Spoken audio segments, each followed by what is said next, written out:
Good morning and welcome to the Core Connection. I'm Mira Rubin here with you on Enlightened World Network, and today's topic is life and death. And so much of our culture is averse to death, trying to outrun death rather than recognizing that it is a part of life. And we get to talk about how we integrate or don't integrate death into our experience of living, and what it would look like if we had a more direct and open relationship, so to speak, with death as a part of life. So before we get started, let's just take a minute to get present. Let's take a deep breath in through your nose and hold it. And imagine clean, crisp oxygen flooding your lungs, flowing into your bloodstream, nourishing every cell, every organ, bringing vital life energy to your body and being. And as you exhale any stress, any tension, negativity, or fatigue. And now let's take another deep breath in through your nose and hold it. This time, imagine brilliant, bright light lighting you up from the inside out, electrifying, energizing, and illuminating all your cells, all your electrons, all your molecules, lighting you up from the inside out. And as you exhale any tension, any remaining stress or fatigue, negativity. And now let's just gently press our palms together and very softly rub your fingers against your palms and feel how delicious that sensation is, and allow yourselves to become present to your body in this moment right here, right now. Welcome, welcome, welcome. Good morning, Rosalind. Happy Friday to you. So another week. It's just amazing how quickly the time flies by. Anyway, we're talking about life and death. And I had a really awesome conversation last night with some folks that attended the Sustainability Now movie night. We do a movie night every Thursday, and it was a really interesting conversation. And we were talking about how death is something that it's almost a dirty word in our culture, where we talk about death in hushed tones, and the medical establishment does everything possible to stop someone from dying. And it's like we're trying to outrun death. And I remember years ago, I read a bunch of Carlos Castaneda books, and they were stories of a shaman, really, and the guy Carlos Castaneda was essentially being an apprentice to the shaman. And one of the things that I remember is having death as your advisor, like on your left shoulder, to be there to guide you in your life, to recognize that we are going to die. Each of us is going to die, and have that knowledge as a source of guidance and wisdom in our lives to maybe help direct our choices. But the thing is, in Western culture, at least in the US, medicine is kind of, it seems, trying to conquer death. And as a result, people are still alive past the time where their lives have quality, like what we are alive but not living. And we have so much of that happening where we're keeping people alive beyond beyond the point of any even consciousness, just keeping people alive to keep them alive, on a ventilator, for instance, past any point of consciousness or quality of life. And so I wonder what we're not going to outrun death. We know this, right? And being truly, essentially beings of light or expressions of a greater consciousness in a limited, in terms of time, a time limited form as human beings. What would it look like if we were to have a more integrated relationship with death, and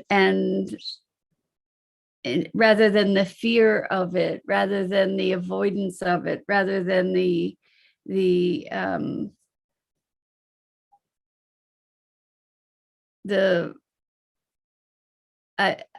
frightening mystique, something that we're trying to avoid at all costs. I wonder, it was so interesting. We were talking about transition moments and end of life for people that we've known and loved. And I remember my grandmother was just on the edge of 95. Good morning, Raja. I don't think I've seen you here before. Welcome, welcome.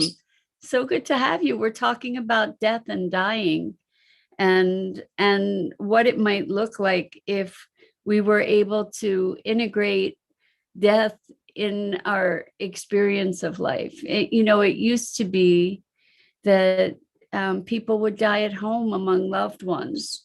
And I've seen now with hospice care, that's happening more and more, but so many people are dying in hospitals with all kinds of wires and tubes and electronics tied up, tying them up and prolonging their life beyond any quality, and not among loved ones. And what would it be if we could embrace our loved ones, so that when they're dying in the company of people who care for them, and dying in a familiar place, and not, I think that in so many ways we have tried to sanitize death and our lives in so many ways. Good morning, Grace Isis. So wonderful to have you here. We're talking about death and dying, and really what we're talking about is shifting our cultural perspective from death as an adversary to death as part of living. That it's part of the natural cycle of life, is that we die, and all the extraordinary measures that we have come to consider as a norm with medicine and hospitals and prolonging life at all costs. I wonder, I know for myself, I don't want to be living attached to all kinds of tubes and taking all kinds of drugs that affect my quality of life. In order to just prolong it, it's like, what are we doing? What are we prolonging? it's interesting. We were talking about wills and medical directives. So not too long ago, I had a will drafted at the insistence of my brother because I finally have some assets that he was very concerned might disappear into the ethers if I didn't have a will. So in the process of energy, right? In the process of having this will drafted, I also had medical directives drafted, and it's been like, for me, I chose to have a DNR, like I don't want any extraordinary measures implemented to keep me alive. If I'm going to die, let me die. And if I'm going to live, let me live. I don't want extraordinary measures to bring me back to life, so to speak. And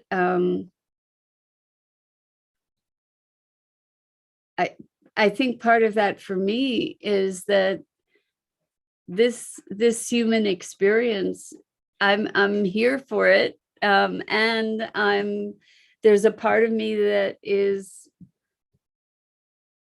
has felt sort of imprisoned by it a lot in my life. And while I'm enjoying the game of it so much more at this phase of my life than I have in my past, I still am ready and open to that transition that takes me home, so to speak. And so if it comes to a time when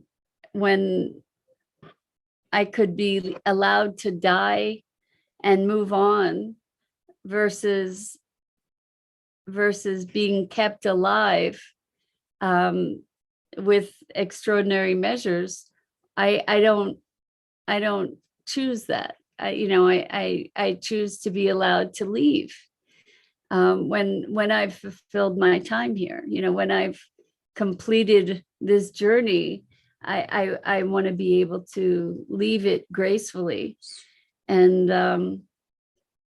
I wonder for you, what are your thoughts about death and dying? I had the privilege of being with my dad when he passed, and it was a request that I had made of him to say, I want to be there. I want to be there when you leave.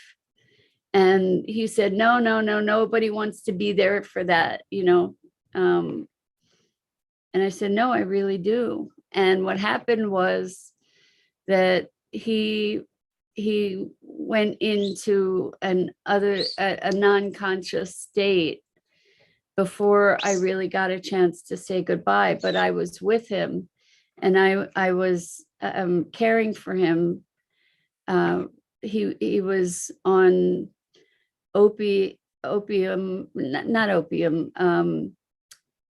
morphine to ease his pain as he was dying. He was dying of pneumonia. He had a lot of other conditions, and I would go into his room and give him his medicine at certain intervals. And the last time that I went in to be with him, it was clear that he was laboring. And I said to him, Dad, it's okay. It's okay. You can go. I love you, just allowing him the grace to pass. And he did, right there and right then, in my presence with me. And I consider that one of the greatest gifts that he ever gave me, was to allow me to be present for his passing And it was a moment of profound grace and generosity on his part, and that he waited for me and granted me that gift. And I I I wonder what would shift if we allowed death to be more of a part of our lives, something that is where we can be part of ceremony, where we can be present, where we can be connected, rather than trying to outrun it, rather than trying to avoid it and put it away in an antiseptic closet of some sort or another. What would it be like if we could be present to it, when it's happening? I mean, over this past year, so many people have suffered losses, and even our language. I agree that we do suffer losses, and being able to have a gentle passage is such a profound gift. I think that we've culturally confused death with mourning and death with loss, whereas death is a transition for everyone, for the people who are passing as well as the people who remain, and the grieving, the loss, the sadness over not having that person or being in our lives, in a physical way, is deeply painful. But that's not death, that's loss. And I think making the distinction between death and loss maybe can help us to be present and more connected. I had a very, very, very beloved cat who had a stroke, and his health was failing, and my dad was a veterinarian, and we put him to sleep. I muscle tested and have been muscle testing for years, so I always have asked my pets, when is it time to go, and do you want to be euthanized, or do you want to be good morning, Dennis. We're talking about life and death, and really being able to be present in the process of passing, and to incorporate it into our lives as part of living, rather than something to avoid at all costs. So this cat,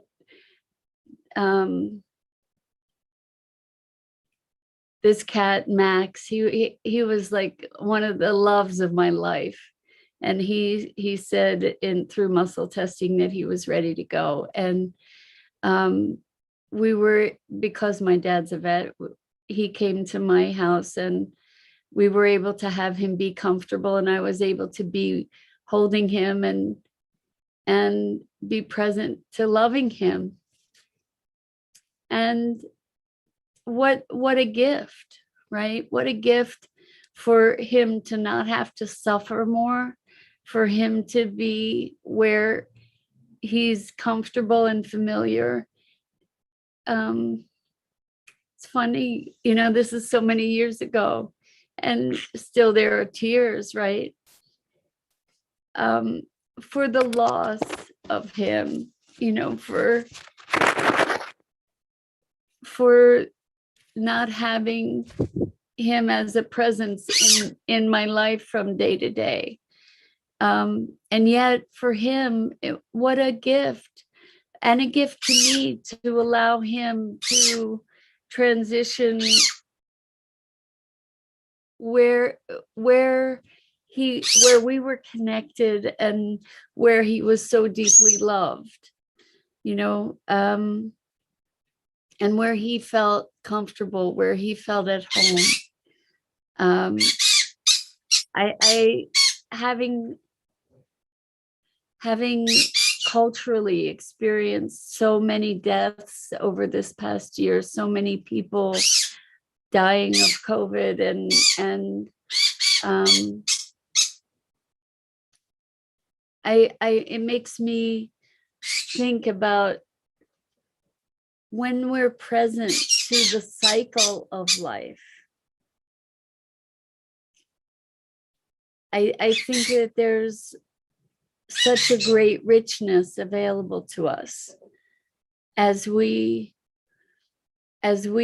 are kind of advised by death, reminded that we're not here forever, that our passage is a precious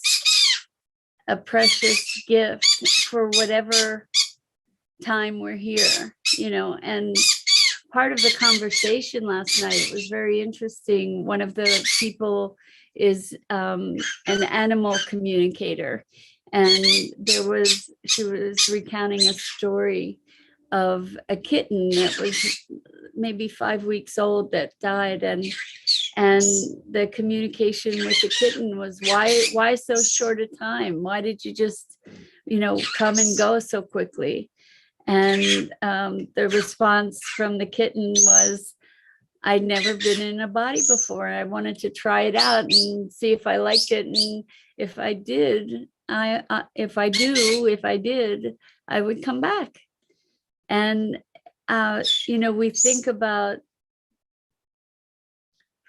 the tragedy of people dying young, and animals, passing, and people passing, and what if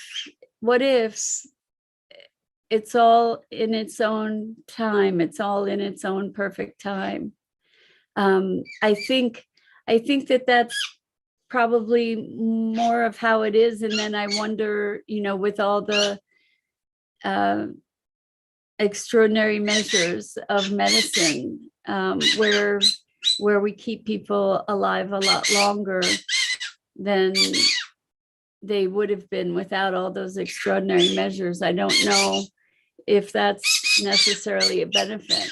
And I can say that actually from my vantage point, probably I would have died years and years ago, because I have had asthma through my life, and there were times when, had I not received a shot of epinephrine or asthma medication, that I probably would have died.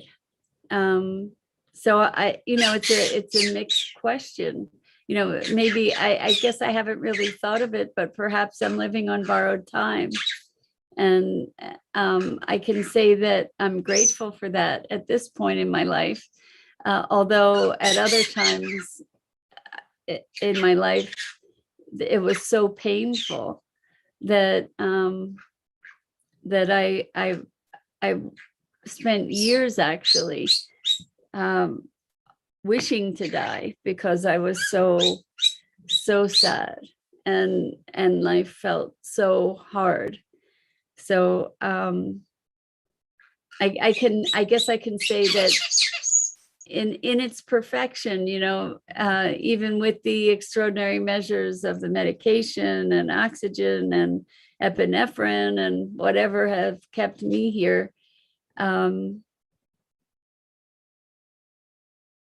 not trying to outrun death, and I can consider it as a wise advisor, to to recognize that we have a limited time here. What do we do with that limited time? You know, how do we be with that limited time? And maybe being advised by our death can give us a greater appreciation, a greater presence to the gifts of our lives. And to recognize the passage as something that is also a gift, you know, moving into a realm where we're going home, where we're going back to the truth of our nature, where we're going back into the experience of that oneness and that wholeness that that we came from. So I'm wondering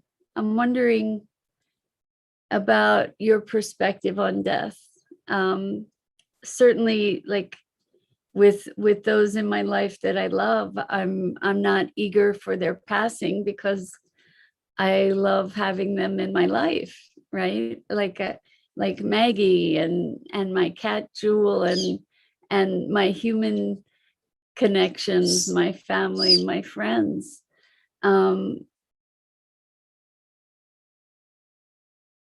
I think, again, I think that we conflate our fear and upset about death with the experience of loss.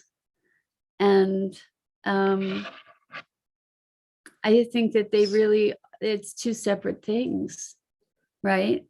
There's the loss of the physical constancy of our loved ones, and then there's death itself. And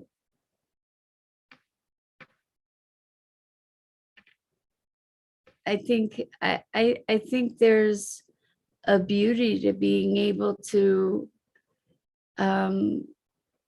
die in a place that is familiar, surrounded by loved ones, right? There's something quite beautiful about allowing that transition. I think it's so unfortunate that so many people die in pain and in the antiseptic environment of a hospital where it's an industry, where we're separate from the life that we've led. You know, I'm wondering what you're thinking about this. What's the story for you in thinking about death? Is it an awful thing to imagine your own death, or the death of people you love? I personally don't want to be dying. I don't want to die in a hospital. I don't want to die hooked up to all kinds of equipment or wires or fluids. Or so Rosalind says, for the people left behind, yes, for the people left behind, we relive the experience and maybe rewrite the story. From reliving the family's death makes us change our perspective for how we want to live the rest of our own lives. For me, I'm okay with my time whenever it comes. The hospital would be scary to live the last days. I'd rather be in home. I'm with you, Rosalind, 100%. And I think in being present to those we love who are dying, I think it does allow us to shift our perspective and to make new choices. Thank you so much for what you're saying. And I agree. I don't want to die in a hospital, for sure. My dad died at home. hospice. And I think he was in his bed that he loved. He was as comfortable as he could have been made. He wasn't conscious for the last few days. But I don't believe he was in pain. And I do believe he was still there, like just the fact that I could talk to him and say it's okay, and that he waited for me, and I believe he was conscious in some capacity, like present, that he was still there. And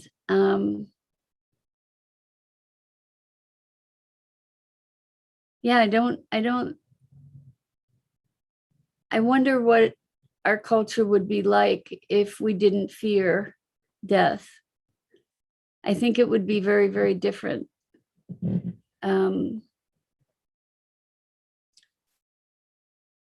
If we could, there are many traditions of ceremony and recognition of the sacred passing of death, the sacred transition, where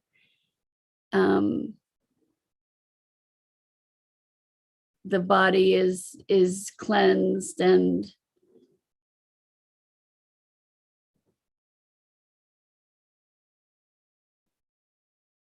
I think there's a different level of closure that's available to us, that is a big part of our humanity.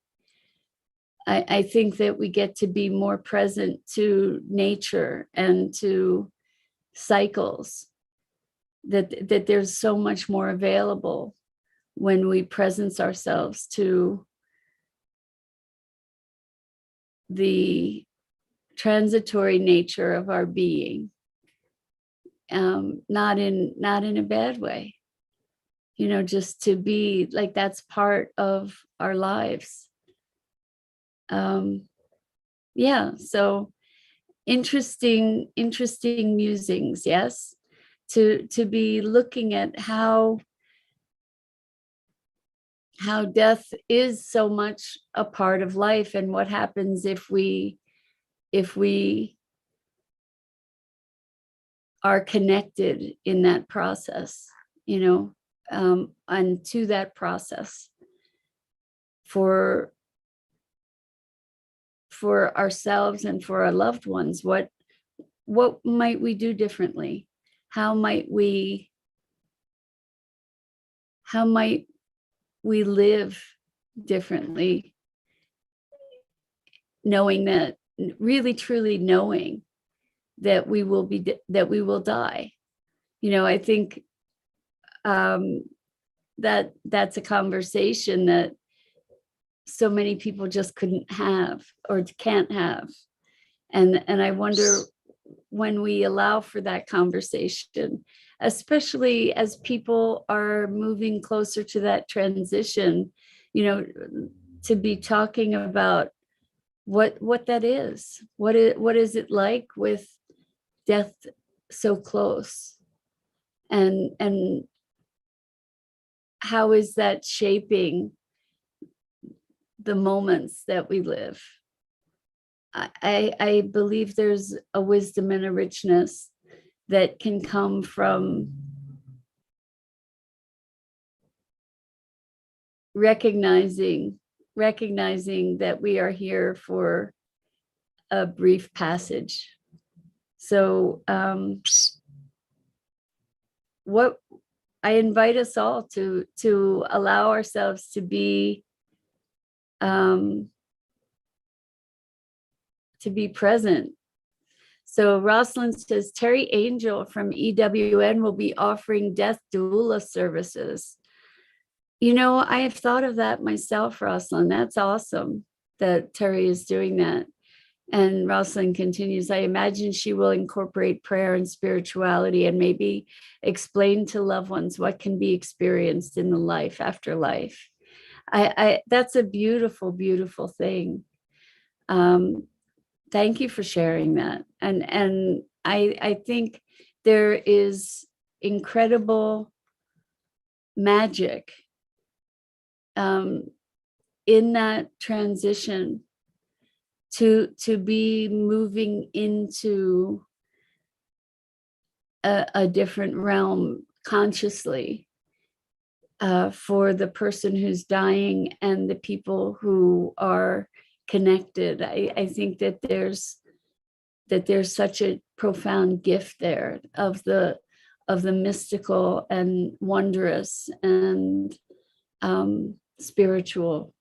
So yeah, I think it's something to be thinking about, not obsessively, but something worth thinking about. Like, what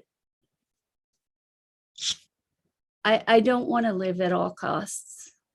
I want to live the life that I came here to live for as long as I'm here to live it. And then if the quality of my life is no longer a high quality, I don't imagine I want to be here anymore. And we were talking about Kevorkian, who was about the right to die, allowing people that were terminally ill to be able to say, I'm done. It's enough. I don't want to suffer this pain anymore. And to have the right to choose. My grandma, who was 95, was crying daily, saying, I just want to go. I'm done. I want it to be done.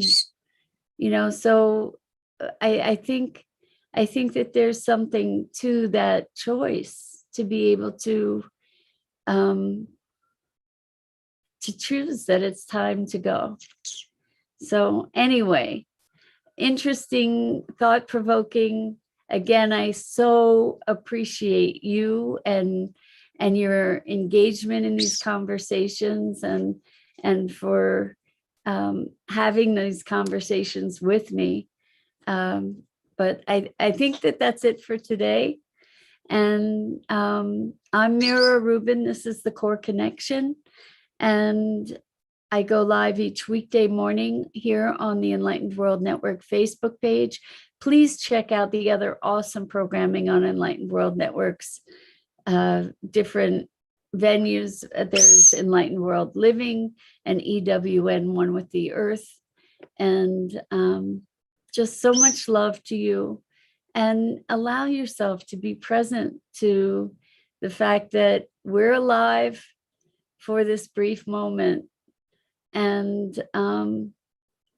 let's cherish that and honor it, and honor death also as part of our lives. So I wish you a wonderful, wonderful weekend with so much love to you.